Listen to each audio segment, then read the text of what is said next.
Workflow Masterclass. It's going to be run by trainer Ben. And before Ben does start, if I just ask a couple of things, can I just ask if everyone stays on mute? That'd be great.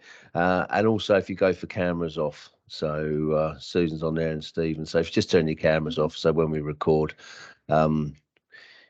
no one's faces will be on there. Saves us all that. That's great. Thank you very much. The other thing also with questions, if you've got any questions, can you please put them into the chat? We won't be answering any questions in this session, but if you just put them into the chat, it'd be greatly appreciated. And what we will do, we will take those questions and then we'll send the questions out a bit later on with the video. So please stay on mute, turn your cameras off. Any questions, pop in the chat. They're the only requests, really. I'm going to hand you over to Ben. We don't expect it to take very long today. It's quite a short process. But yeah, over to you, Ben. Thank you, Steve. Welcome, everybody. Good afternoon. So I'm Ben, as Steve said. I'm one of the trainers for ELHT. I'm just going to share my screens. Bear with me 1 second, and I hope you all can see it.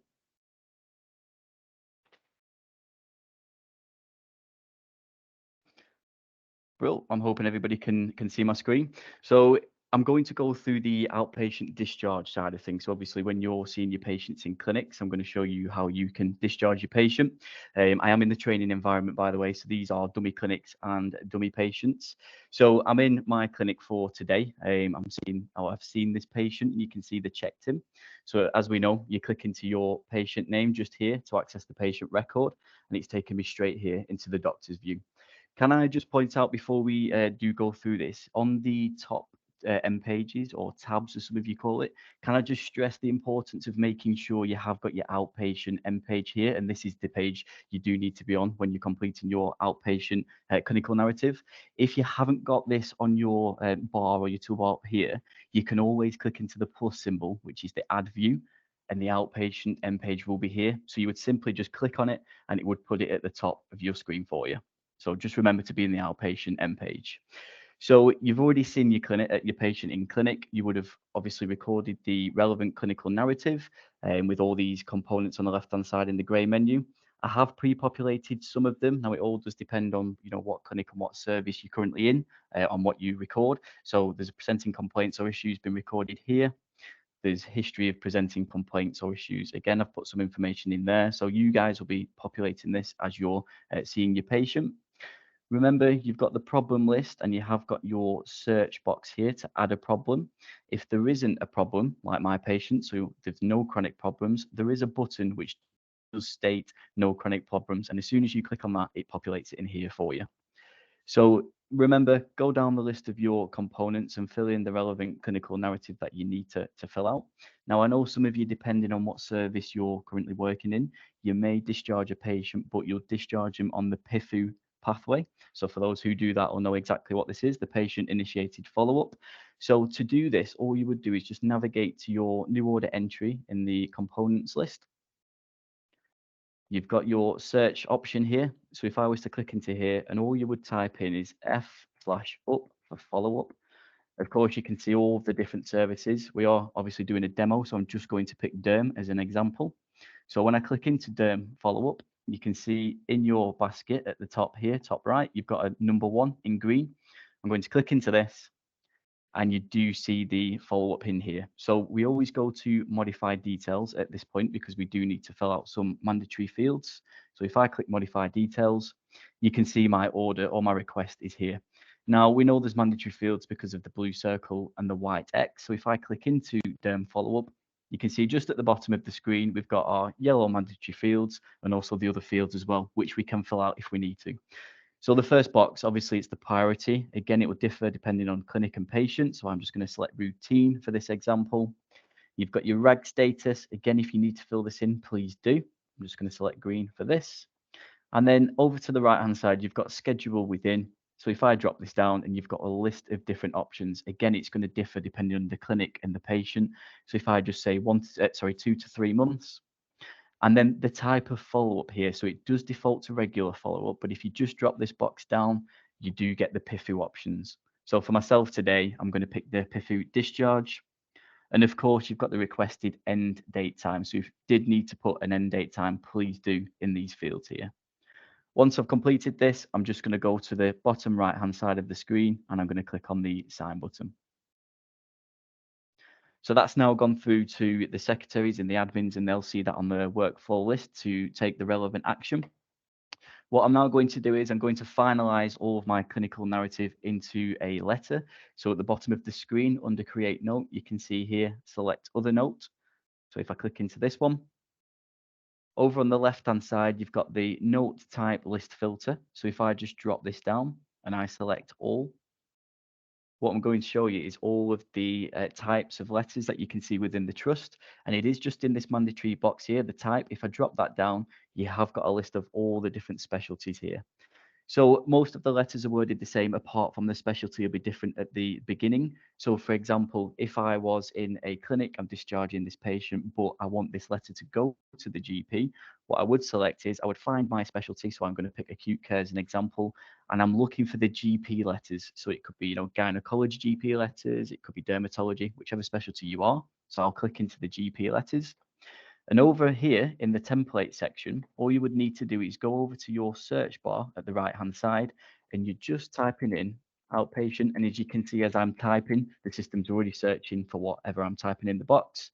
So if it is a letter going to the GP, you need to ensure you're selecting the outpatient letter.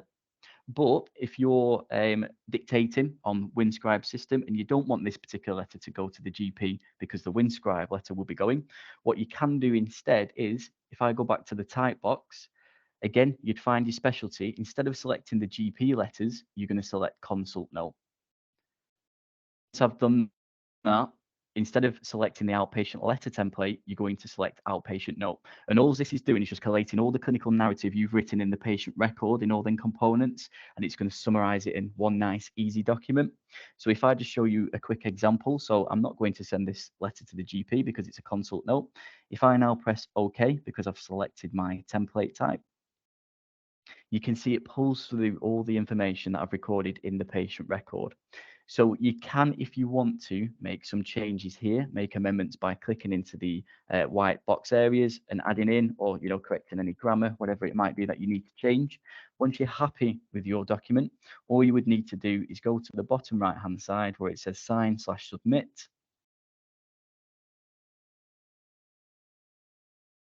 This window appears. So we selected the correct specialty in the notes. Obviously, the title is the outpatient note because we selected that template at the first point of call. All we're going to do is sign this document. So what this has done, it's taken all of the clinical narrative from our components list, and it's put that into the documents section of the patient's record. Again, remember to refresh your patient record to be able to pull through the most updated parts of the patient's record and journey. So if I go back to documents now, I can see in here my outpatient note has pulled through. So that's saved for any clinician in the future going forward to have a look at and to see what happened in that clinic.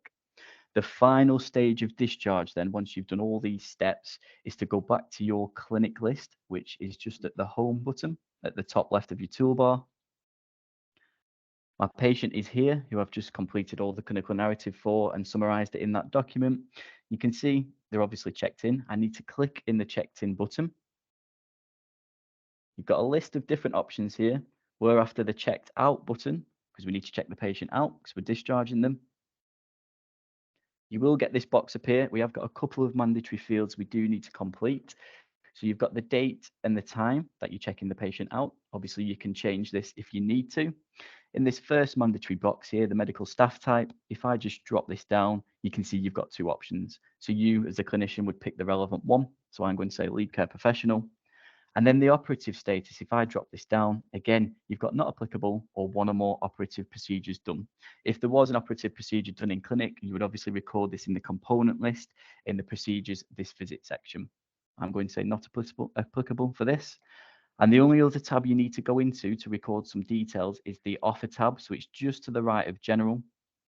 When you click into here, for those of you who currently record your RTT statuses, you do need to do so on the system. So it is a mandatory box. So if I drop this down, you can record the relevant RTT. If I just scroll down.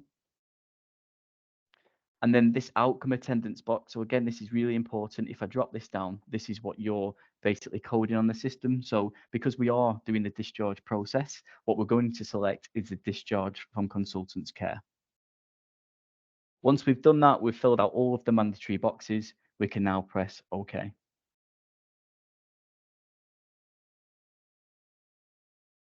So we can see my patient who I've just seen is now checked out. And because we've coded that as discharged and we've also sent through the follow-up because we put them on the PIFU pathway, the admins and secretaries will get that in their work list and be able to action accordingly. And you've now completed the outpatient discharge process. Thank you very much all for listening. I hope that's helped. That's great stuff. Thanks, Ben. So there you go. The video will be the link.